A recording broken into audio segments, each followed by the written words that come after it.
भारत में होने वाले G20 शिखर सम्मेलन के लिए रूस के राष्ट्रपति व्लादिमीर पुतिन नई दिल्ली आ सकते हैं। अगर ऐसा होता है तो भारत के लिए भी ये एक बड़ी कूटनीतिक जीत होगी, क्योंकि रूस यूक्रेन की युद्ध की शुरुआत के बाद से ही अमेरिका सहित दूसरे पश्चिमी देश रूस के खिलाफ खड़े दिखे हैं। रूस और पश्चिमी देशों के बीच तनाव इस समय चरम पर पहुंच गया है। एक तरफ जहां पश्चिमी देश रूस पर प्रतिबंध लगाते जा रहे हैं, तो वहीं यूक्रेन को हथियार देने के लिए रूस पश्चिमी देशों को धमका रहा है।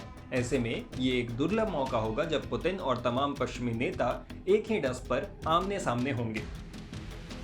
अधिकारियों के हवाले से ब्लूमबर्ग ने अपनी एक खबर में जानकारी दी है कि क्रेमलिन पुतिन के शेड्यूल को क्लियर करने पर काम कर रहा है, ताकि रूसी राष्ट्रपति G20 शिखर सम्मेलन में हिस्सा ले पाएं। बता दें कि यूक्रेन के साथ युद्ध शुरू होने के बाद पुतिन पिछले 2 शिखर सम्मेलनों को छोड़ चुके हैं। हालांकि पुतिन के दिल्ली आने के बारे में अभी तक कोई आधिकारिक ऐलान नहीं हुआ है।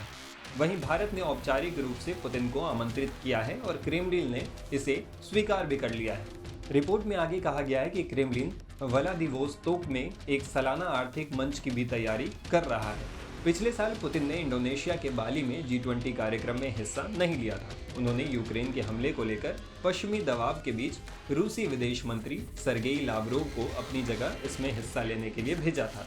इससे 1 साल पहले भी पुतिन रोम में G20 समिट में शामिल नहीं हुए थे। बताया जा रहा है कि तब वो यूक्रेन पर हमले की तैयारी कर रहे थे। इधर मार्च की शुरुआत में नई दिल्ली में G20 के विदेश मंत्रियों की बैठक हुई थी। इसमें रूस यूक्रेन मुद्दे पर दुनिया बटी हुई नजर आई। भारत दूसरे मुद्दों पर सभा के ध्यान को केंद्रित करना चाहता था, लेकिन कहा गया कि यूक्रेन पर मतभेद खत्म नहीं हो सकते।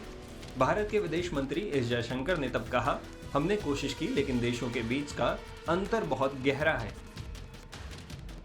अमेरिकी विदेश मंत्रालय के एक वरिष्ठ अधिकारी ने कहा कि बैठक के तहत अमेरिका के विदेश मंत्री एंटनी ब्लिंकन ने लावरोव से करीब 10 मिनट तक मुलाकात की।